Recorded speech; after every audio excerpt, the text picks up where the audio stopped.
A nurse was unjustly dismissed for aiding an elderly woman dressed in dirty, humble clothes. 5 days later, he was stunned by a phone call. Jack Thompson was finishing another day at Heartland Medical Center, located in the heart of Chicago, as he said goodbye to his colleagues and reviewed the last reports. Exhaustion weighed on his shoulders. A man of average height with sandy brown hair and alert eyes, Jack had the look of someone who carried the world on his shoulders. Married to Lisa, an elementary school teacher, they shared a life together. One evening, as Jack was finishing his shift and saying goodbye to his colleagues while reviewing the last reports, exhaustion weighed heavily on him. Despite his fatigue, he reassured himself, tomorrow is another day. As he changed in the locker room, his colleagues chatted about their evening plans. "Are you hitting any parties tonight, Jack?" one of them asked with a mischievous grin. "No, guys, my party is with medical books and helping Ellie with her homework," Jack replied with a tired smile. A dedicated nurse on his way to becoming a doctor, his nights were long and split between studying and caring for his daughter. Lisa, too, faced double shifts between teaching and managing their home. In their modest home, Jack tried to balance his time between assisting Lisa and dedicating himself to his studies. Reflecting on his journey from a humble background, every achievement was a product of hard work. Landing a job at Heartland Medical Center, one of the city's most esteemed hospitals, was a significant milestone. "You'll go far, Jack. Never doubt it." His late father's voice echoed in his head almost daily. As Jack entered his car, an old but reliable model, he called Lisa. "Hello, love. I'm on my way. Do you need me to pick anything up?" he asked. On the other side, Lisa's always sweet voice responded, "No, dear. Just come home safely." Jack arrived home exhausted, but managed a faint smile upon entering. He was greeted with a warm good night from Lisa, who was in the kitchen preparing dinner. "How was your day, dear?" she asked, turning to greet him with a radiant smile. "I'm content, Lisa," Jack responded, returning the hug.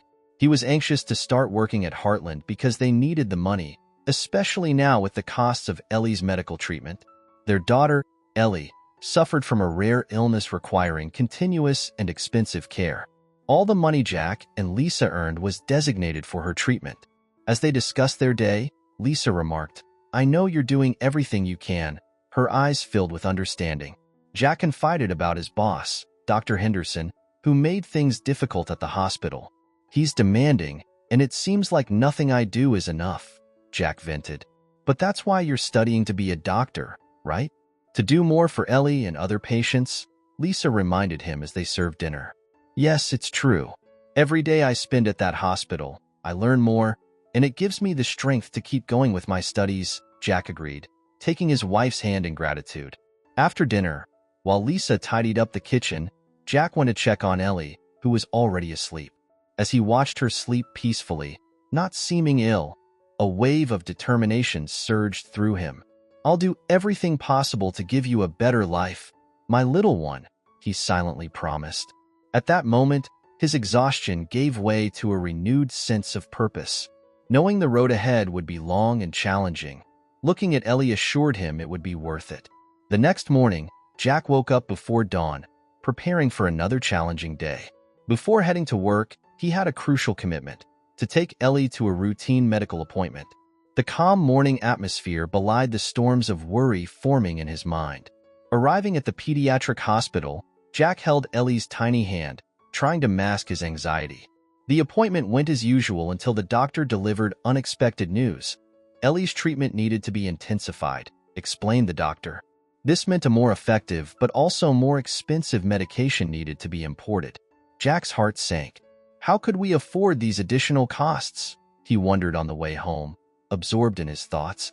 He began to consider all possibilities to increase his income, perhaps by taking extra shifts at the hospital or doing additional weekend jobs like caring for neighbors' gardens. Desperate to find a solution, his worry reflected on his face while Ellie, oblivious to adult concerns, hummed a nursery rhyme in the back seat. After dropping Ellie off at home with Lisa, Jack hurried back to the hospital. The urgency of the moment made him lose track of time, and he arrived 5 minutes late. As he entered, he was confronted by Dr. Henderson. "Jack Thompson, you're late," said Dr. Henderson with a tone of reproach. Jack tried to explain, Dr. Henderson, I had an important medical consultation with my daughter this morning. But was interrupted by Dr. Henderson, who coldly stated, Jack, you're new here. We expect punctuality. This cannot happen again. Jack nodded, holding back the frustration and worry threatening to overflow. After a tumultuous start to the morning, the rest of Jack's day at Heartland Medical Center went without major incidents. He dedicated himself to each patient with the care and attention he always valued in his work. The hospital, known for its excellence and wealthy clientele, maintained an atmosphere of calm and sophistication.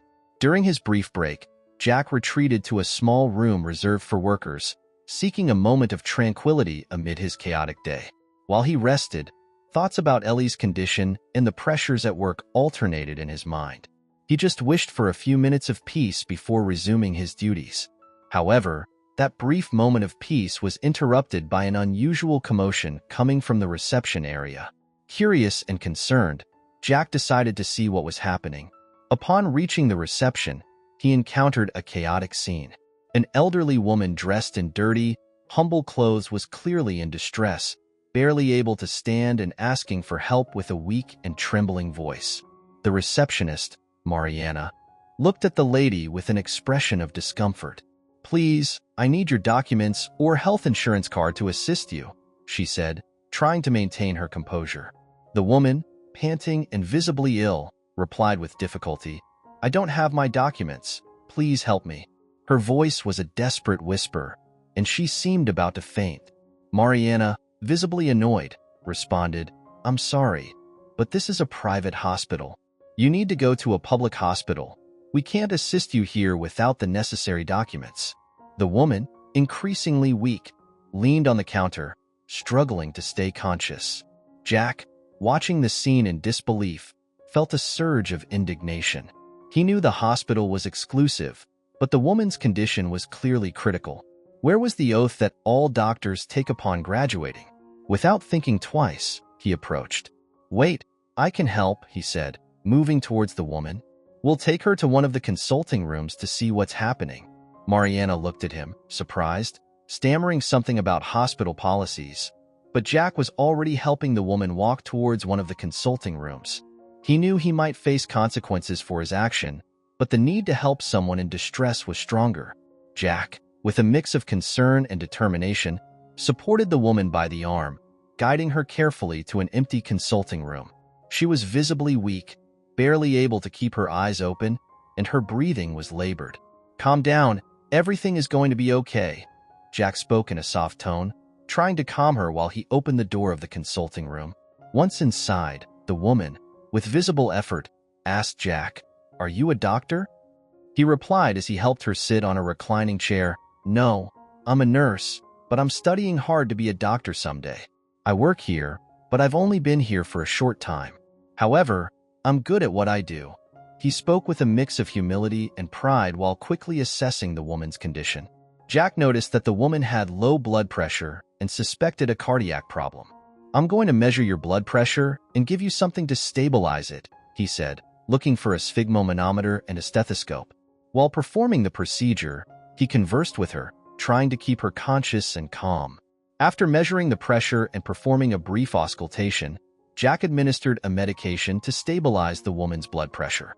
This should help with your pressure, but you need a more detailed exam, especially for your heart, he explained with evident concern in his voice. Then he decided to take her to the employees' resting room, a more private place where she wouldn't attract the attention of the hospital administration or other patients.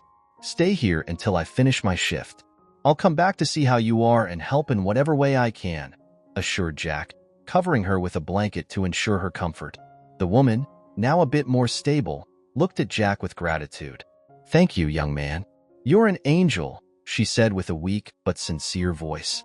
Jack smiled slightly, relieved to have been able to help, but he knew he still had a long day ahead. He left the room, closing the door discreetly, and returned to work, worried but hopeful he could do more for the woman. Later, at the end of his shift, Jack was abruptly called to the office of Dr. Henderson, his boss. He entered the office, an imposing space that reflected Dr. Henderson's authority at the hospital. Sitting behind a large desk, Dr. Henderson looked at Jack with a severe expression. Jack Thompson, you again. Mariana informed me about today's incident. You attended to an elderly woman without documents, and worst of all, without means to pay. That is unacceptable, began Dr. Henderson with a tone that left no room for doubt. You allowed someone of lower level into the hospital without authorization and used our resources to treat her. Jack, maintaining his composure, tried to explain. Dr. Henderson, I understand the policy of the hospital, but that lady needed help. Every human being deserves to be treated with dignity, regardless of their social status. I'm willing to assume the costs of the treatment, even if that means deducting it from my salary. However, Dr. Henderson did not allow Jack to finish. Thompson, what you did goes against all our rules. This is not just a matter of money. It's a matter of principle. You're fired. You can leave now. Dr. Henderson's voice was cold, making it clear there was no room for discussion or appeal. Jack felt a mix of indignation and desolation. He knew he had done the right thing by helping the lady, but now he faced the consequences of his actions.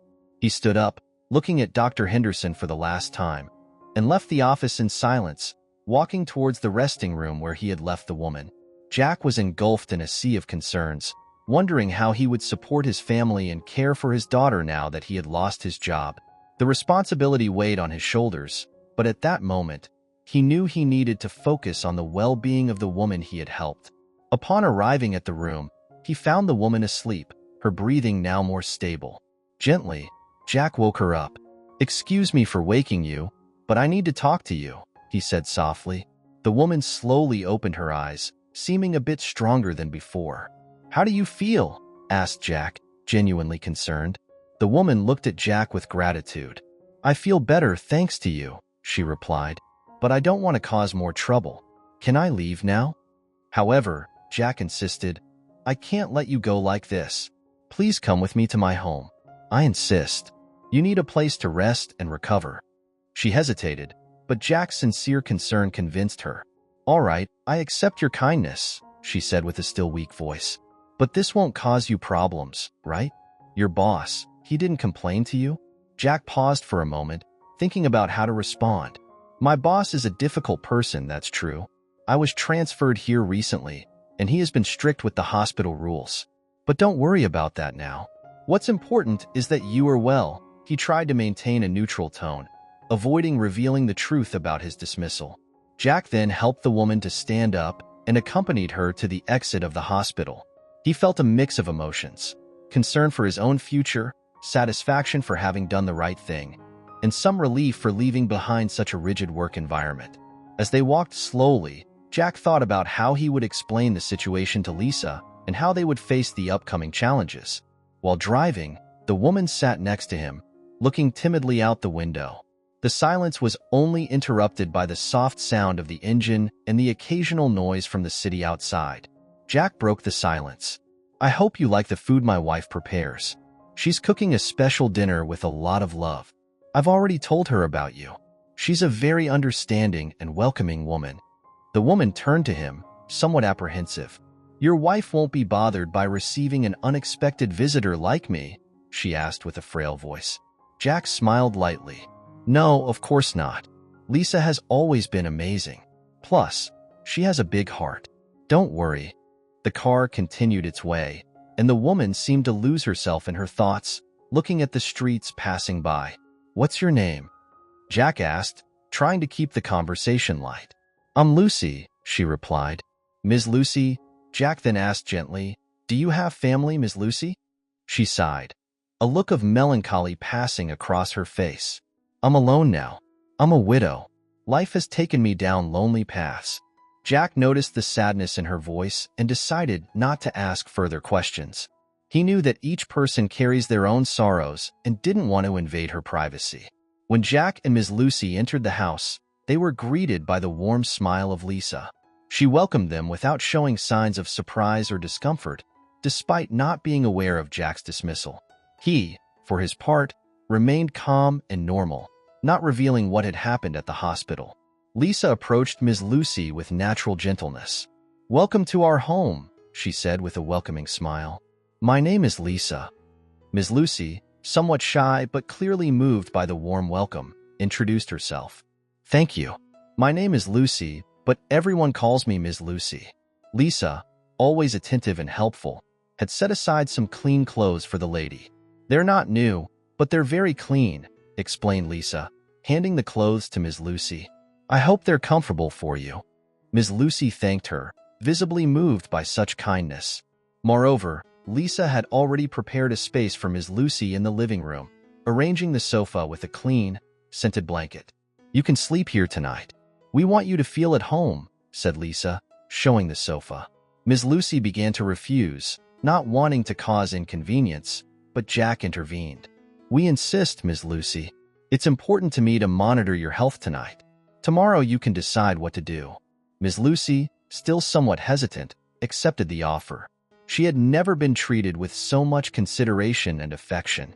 The hospitality of Lisa and the genuine concern of Jack made her feel valued and respected. While Lisa served dinner, Jack and Ms. Lucy sat in the living room.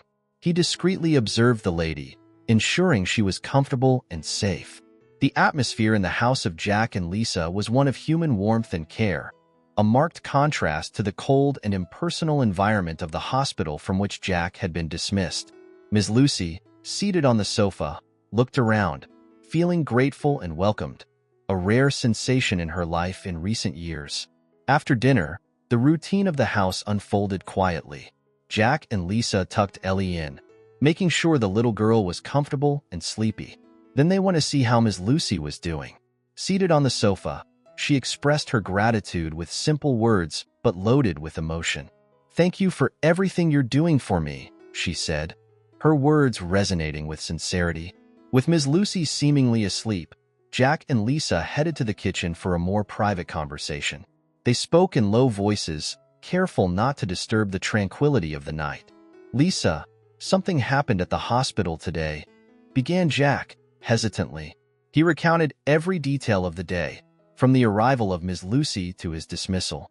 Lisa listened attentively, her expression alternating between concern and understanding. When Jack finished, she placed her hand over his.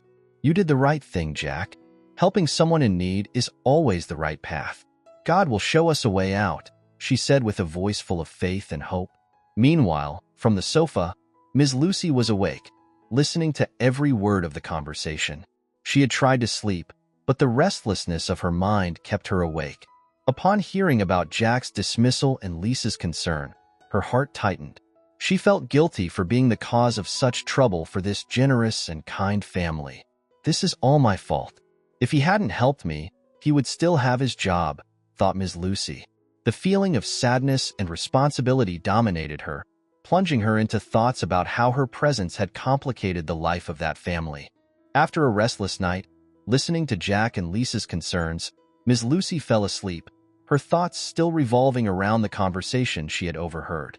When morning arrived, bringing with it the first rays of sunlight filtering through the window, she woke up feeling a bit more stable but still burdened with thoughts. Jack was the first to check on her. Finding her awake, he asked kindly, "How do you feel this morning, Ms. Lucy?" She replied with a slight smile, "A bit better, thank you for your concern." Jack noticed she seemed calmer, although she still carried a thoughtful expression. Lisa, always attentive, invited Ms. Lucy to have breakfast with them. The aroma of fresh coffee and toasted bread filled the kitchen, creating a cozy atmosphere despite the challenges they faced. The couple continued treating Ms. Lucy with exceptional kindness. Seated at the table with them, Ms. Lucy could hardly believe that such generous and welcoming people existed. During breakfast, Ms. Lucy expressed her gratitude. "I don't know how to thank you for all you've done for me, but I think it's time for me to leave," she said, her voice laden with gratitude and a certain reluctance to depart. Lisa, with her usual generosity, responded, "You can stay with us as long as you need, Ms. Lucy."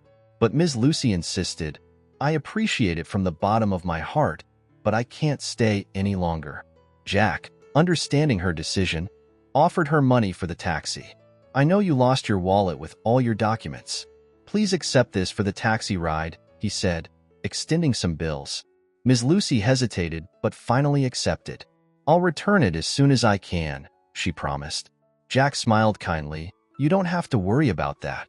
With a heart full of gratitude and a mind still concerned, Ms. Lucy said goodbye to the couple. She left that morning, but that farewell definitely was not the end of that newfound friendship. Returning to the daily routine, Jack faced the new reality of being unemployed. He began the search for a new job, distributing resumes to various hospitals in Chicago. Each submission was accompanied by hope mixed with anxiety. At each hospital, he not only left a piece of paper, but also the hope for an opportunity that could change the difficult situation he found himself in. While waiting for responses, Jack did not stay idle. He began organizing to offer small services in the nearby neighborhoods, like mowing lawns or making minor repairs. "Maybe I can help with something around here," he said to the neighbors, trying to find ways to bring some money home. Each task completed brought him a little financial relief, but the worry for the future remained. With the last payment he received from the hospital, Jack bought 2 boxes of the necessary medication for Ellie, enough to cover 2 months of treatment. As he organized the medications, he thought, "I need to find a solution before this runs out. Ellie can't be left without her medicines, and the money Lisa earns at the school is only enough for our food and the fee for our little house. I need to act quickly to save my family." The responsibility of caring for his daughter's health weighed on his shoulders, mixing with the fear of the unknown. Despite being focused on solving immediate problems, Jack often worried about Ms. Lucy. He frequently wondered if she had safely reached her destination. "I hope Ms. Lucy is doing well, and may the Lord guide her steps and her health if it is your will, Father. I hope to meet her again," he murmured in his nightly prayers. Jack and Lisa, despite the difficulties, maintained a strong union. They supported each other, finding strength in one another.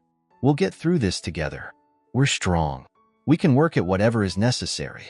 I don't mind doing 2 shifts as long as our daughter gets her treatment. I'm with you, my love. We'll get through this as we always have," said Lisa, trying to maintain an optimistic demeanor. Jack, although worried, felt strengthened by the presence and support of his wife. At dawn, the sound of the phone cut through the silence of the house, pulling Jack from his morning thoughts. With his heart racing at the possibility of it being a response to the countless resumes he had distributed, he ran to answer. This could be an interview, he thought, mixing hope and anxiety. On the other side of the line, a deep and educated voice asked, "Good morning. May I speak with Jack Thompson?" Jack confirmed, trying to contain the nervousness in his voice. "Yes, this is me. How can I help?" The voice replied, "I'm Dr. Evans from the Human Resources Department of a hospital. We are interested in your profile and would like to invite you to an interview." Jack could hardly believe what he was hearing. "An interview? Are you sure it's for me?" he asked, almost stammering. "Yes, Mr. Thompson. We are impressed with your experience and would like to discuss it in person." Jack's excitement grew with each word. Then Dr. Evans provided the address for the interview, and to Jack's surprise, it was the address of Heartland Medical Center, his former workplace. Confused, he interrupted, "Excuse me, could you repeat the address?" "It seems to be that of Heartland Medical Center, where I used to work." Dr. Evans calmly confirmed, "Exactly, Mr. Thompson. Heartland Medical Center." Jack was stunned. "But I worked there until recently. I was dismissed," he said, trying to understand the situation. Dr. Evans responded, "I am aware of your previous situation, Mr. Thompson, but we would like to talk to you again if you're interested." Jack felt a mix of emotions, surprise and a bit of distrust. He didn't want to go back to work in such an elitist place, but given the situation he was in, how could he choose now? "This is incredible," he said with a somewhat disheartened but firm tone. "Of course, I accept the interview. When should I present myself?" he asked, still trying to process how this could be happening. Dr. Evans provided the details of the interview and said he should go the next day in the morning. After hanging up, Jack remained motionless for a moment. The situation was very strange, but he would go to that interview. Victoria was more important than everything else. When Lisa arrived home later that day, Jack could hardly wait to share the news of the call he had received. As soon as she entered, he rushed to meet her, his face radiating a mix of nervousness and excitement. "Lisa, you won't believe it. I received a call this morning," he began, barely containing his anxiety. Lisa, noticing Jack's agitation, responded with a look of curiosity. "What happened? Any news?" Jack quickly explained about Dr. Evans's call and the invitation for an interview back at Heartland Medical Center. Hearing this, Lisa's face lost a bit of its glow. Jack, that's the hospital that fired you. They don't care about everyone, just those who have a lot of money. Jack nodded, understanding his wife's concerns. I know, Lisa, and I agree with you. But right now, we have to think about Victoria. Her treatment is becoming more and more expensive, and this job could help us cover the costs. I hate having to go back to such a heavy environment, but I'll do whatever is necessary for our family. He spoke with a firm voice, but his eyes showed he was not happy. Lisa, after a moment of reflection, nodded slightly. You're right, Jack. Our priority is Victoria. But as soon as we can, we must look for something better, she said with a serene determination in her voice, although slightly upset. Jack understood Lisa's position. I promise this is a temporary solution. As soon as a better opportunity arises, I'll take it. Shortly after ending the conversation, Jack and Lisa realized that Victoria, who was playing quietly in a corner of the living room, had a high fever. Lisa, with a mix of concern and nervousness, said quickly, Jack, we have to take her to the hospital now. She's very hot. Without wasting time, they took Victoria in their arms and rushed to the children's hospital, where she had always been treated. Upon arrival at the hospital, Victoria's situation was quickly assessed by the medical team. Seeing the seriousness, they rushed her to an emergency room, leaving Jack and Lisa outside, filled with anxiety and fear. The hospital hallway seemed endlessly long and silent as they waited for news. Hours passed, each minute seeming like an eternity to the worried parents. Finally, the doctor who attended to Victoria appeared with a serious expression. He informed them that their daughter had had a significant worsening. We'll need to hospitalize her for monitoring and intensive treatment. The doctor's words sounded like a blow to Jack and Lisa. Jack, trying to maintain calm, asked, But she will be okay, right? The doctor responded, We will do everything in our power. She's in good hands, but we must act quickly. Jack nodded, feeling a mix of confidence and fear in the medical team's abilities. While Lisa accompanied the doctor to see Victoria, Jack sat in one of the chairs in the hallway, his mind filled with 1,000 thoughts. His daughter's health was his biggest concern, but the financial reality also tormented him. How are we going to pay for this? Her insurance doesn't cover this, he thought, feeling an overwhelming weight in his heart. Jack remembered the job he had lost and the interview scheduled at Heartland Medical Center. I need this job more than ever now, he murmured to himself. The situation of his family seemed increasingly desperate, and he felt the pressure to find a solution.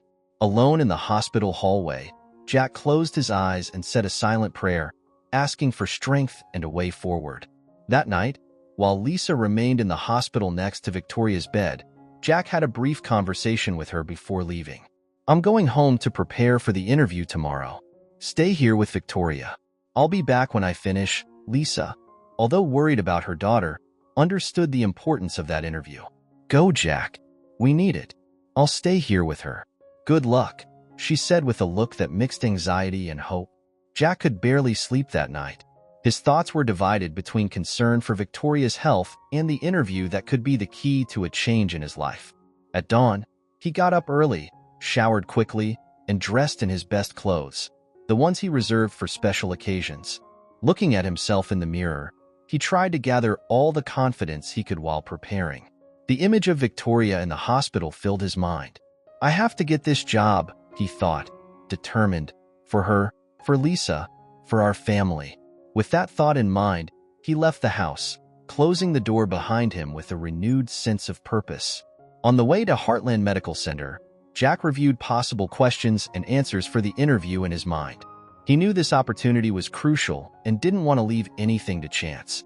I must show that I am the right candidate for the job, despite what happened, he murmured to himself, trying to focus on the interview.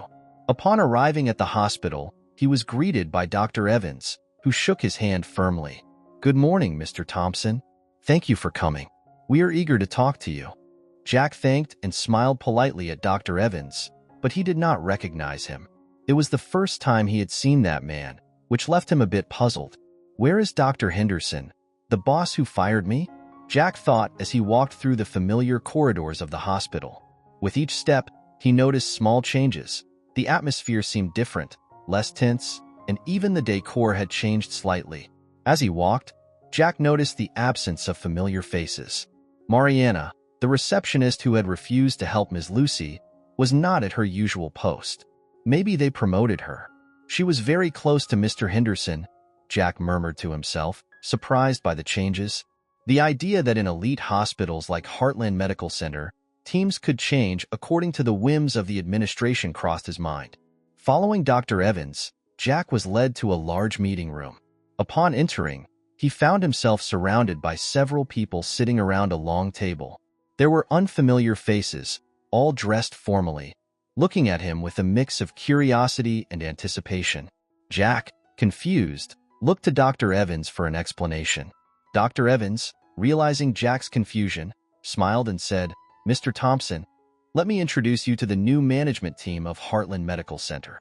We've had some significant changes recently." Jack, still trying to absorb the information, greeted the group timidly.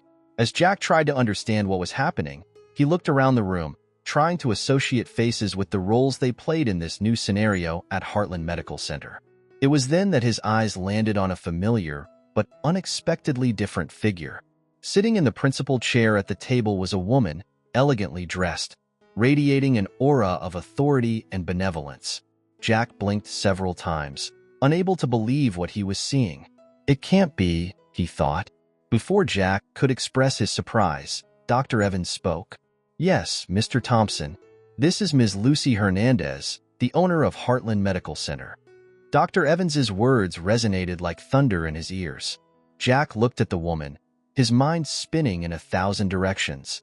Ms. Lucy Hernandez, whom Jack had met under such humble and vulnerable circumstances, now revealed herself as the owner of the hospital. She watched him with a serene look and a slight smile. "Jack, it's good to see you again, and under such different circumstances," she said with a voice that carried both power and kindness. Jack, still shocked by the revelation, managed to stammer a response. "Ms. Lucy, I had no idea. How is this possible?" His voice was full of disbelief. Ms. Lucy Hernandez, realizing Jack's confusion, stood up with graceful serenity. "Mr. Thompson, I see you are confused. Let me explain," she began, her calm voice immediately drawing everyone's attention in the room. "That day you helped me, everything happened by accident. I was at a shelter for children where I volunteer and donate," explained Ms. Lucy, her voice reflecting sincerity and humility. "It was cleaning day, so I was dressed that way, dirty and disheveled. I usually don't visit my hospital often, and that day I wasn't carrying my documents. The staff at the hospital didn't recognize me, and before I could explain who I was, they treated me very poorly. And regardless of who I was, that's not how you treat any human being." She looked directly at Jack. "Then you appeared, Jack. Without knowing who I was, you showed me kindness and compassion. You treated me with dignity and respect, something that, unfortunately, I did not receive from the staff of my own hospital, which I built with so much effort and work." Jack listened, completely absorbed in Ms. Lucy's story. He remembered that day, the frail and sick woman who arrived at the hospital and now saw the same woman in front of him, revealing herself as the owner of the place. Ms. Lucy Hernandez, with an introspective expression, continued narrating her story for Jack and the others present in the room. "That day, I realized a serious mistake I had made by leaving the hospital in the hands of a director who hired people who did not share the values I always valued," she began, her voice denoting a mix of sadness and determination. "Since the foundation of this hospital, my instruction was always clear. All patients were to be treated with dignity and respect, regardless of their financial situation. Despite being a private hospital, I always made sure we built it with principles of compassion and equality. What I saw and experienced as a patient that day was a shock to me. The way I was treated was the opposite of what I had always dreamed of for Heartland Medical Center." She paused, looking around the room. "It was a painful but necessary lesson.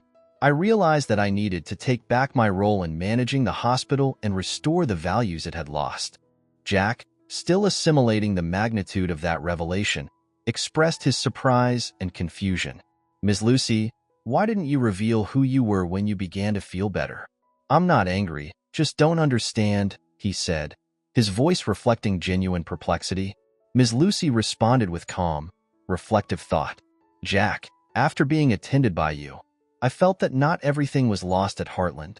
I saw in you an incredible human being, someone who embodied the values I always valued. If I had revealed my identity at that moment, it could have altered the pure and genuine nature of our interaction. I wanted to learn more about you, about the hospital, through your eyes, without influences. Jack nodded slowly, beginning to understand. Then all this makes sense. Your choice to remain anonymous was a way to preserve the true nature of our relationship at that moment, he said, reflecting on the events. Ms. Lucy continued with a more serious tone of voice. Moreover, Jack, I inadvertently heard the conversation you had with your wife about your daughter's illness and your dismissal. I apologize for that. It was not my intention to listen, but it was the last straw that made me act. I knew I had to intervene in the hospital to restore the values it had lost. She paused for a moment, looking at Jack with a combination of empathy and determination. What you have faced and your concerns for your daughter moved my heart. I couldn't stand idly by knowing that people like you, who bring compassion and humanity to medicine, were being pushed aside. Ms. Lucy Hernandez, with a determined expression, continued explaining the changes she had implemented at Heartland Medical Center. After everything that happened, I decided to return to the hospital and make some significant changes. I believe the culture of a hospital starts with the people who work in it. Rehiring the management of the hospital is a man of solid values and kindness, someone I always trusted to uphold the principles I set for Heartland, she said, looking at Dr. Evans with a gesture of mutual respect. Ms. Lucy continued, as for Dr. Henderson, the receptionist, and others who were in disagreement with our principles, I made the decision to remove them. It was crucial that we restore the original spirit of compassion and excellence that always defined this hospital. Her voice was firm, reflecting the seriousness of her actions. Then she turned again toward Jack. After reorganizing the team, I asked Dr. Evans to contact you. We have a proposal to make you. Ms. Lucy paused, looking at Jack with an expression of expectation.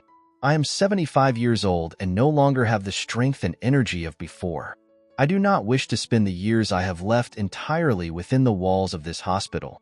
Therefore, Jack, we want to know if you accept the position of Chief of Nurses, with direct training under the supervision of Dr. Evans. The goal is to prepare you to eventually take over the management of Heartland Medical Center when you are ready. Ms. Lucy watched Jack attentively, waiting for his response. Jack, still trying to process the reality of that moment, felt as if he were in a dream. Is this really happening? He wondered to himself, his voice full of emotion. When Ms. Lucy confirmed the proposal, he accepted immediately, without hesitation. This is more than a dream come true.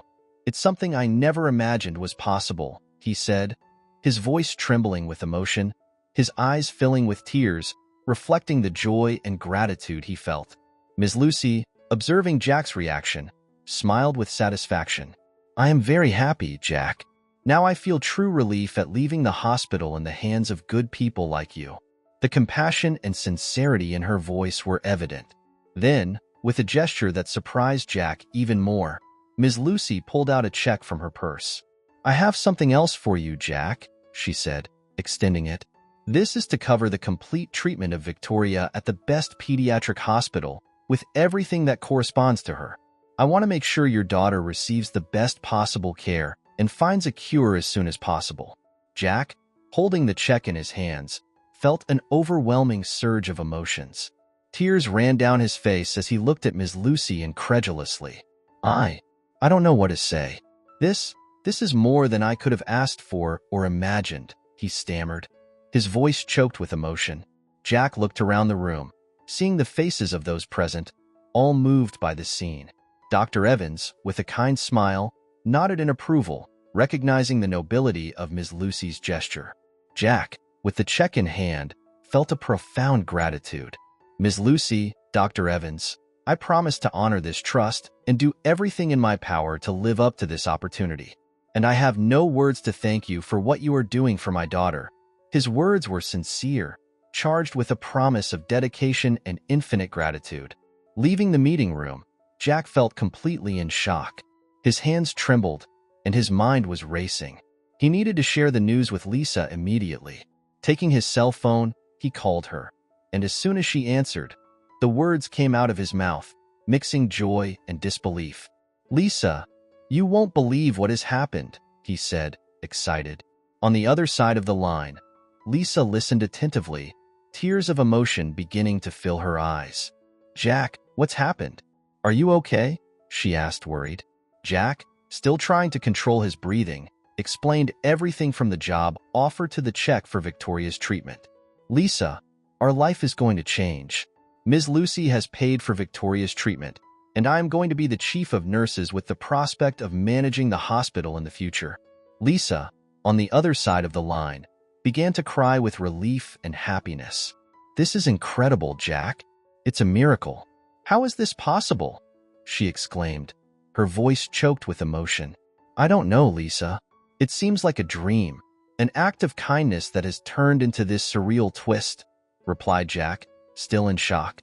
Both felt as if a weight had been lifted from them.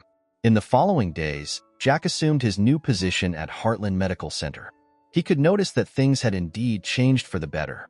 There was a new spirit in the atmosphere, a renewed energy of compassion that permeated the hallways and rooms of the hospital. Inspired by this new stage, Jack made a proposal to Ms. Lucy. "Ms. Lucy, I have an idea. What if we open a separate wing of the hospital to attend to needy people? We could offer quality treatment for free or at a very reduced cost." Ms. Lucy listened to Jack's proposal attentively, with a gleam of approval in her eyes. "Jack, this is a wonderful idea," she responded enthusiastically. "Let's do it. We'll release the necessary budget to build a popular hospital near Heartland. It won't just be a wing. It will be a place where those in need can receive quality care without worrying about the costs." Ms. Lucy's decision was celebrated as an innovative step and an example of social responsibility in the health sector. The project for the popular hospital took shape quickly, with Jack working side by side with Ms. Lucy and Dr. Evans to ensure everything went according to plan. The dream of accessible and quality medical care was becoming a reality, and Jack felt deeply grateful and excited to be part of that change. He knew this was just the beginning of a new chapter for both Heartland Medical Center and the community it would serve. On the day of the inauguration of the new hospital, christened Victoria Hospital in honor of Jack's daughter, the excitement was in the air. Ms. Lucy Hernandez, with an expression of pride and satisfaction, stepped up to the podium to give her speech. The sky was clear, and a gentle breeze accompanied her words, which touched everyone deeply. "Dear friends and colleagues, today is not just the inauguration of a hospital, but the celebration of a principle that should guide us all. To help without looking at who," began Ms. Lucy, her firm voice resonating in the space. "This hospital is the fruit of a simple act of kindness, a genuine gesture of care for a stranger that transformed lives and rekindled the flame of hope and humanity in our hearts. May Victoria Hospital be a beacon of compassion, a place where every person who crosses its doors feels the power of healing that comes not only from medicine but also from love and solidarity." Jack and Lisa were there, witnessing the birth of a dream that began with a simple act of kindness and now materialized in the form of Victoria Hospital, a legacy of love, care, and humanity. It was a moment they would keep forever, a poignant reminder of the power of compassion and the change that a single gesture can bring.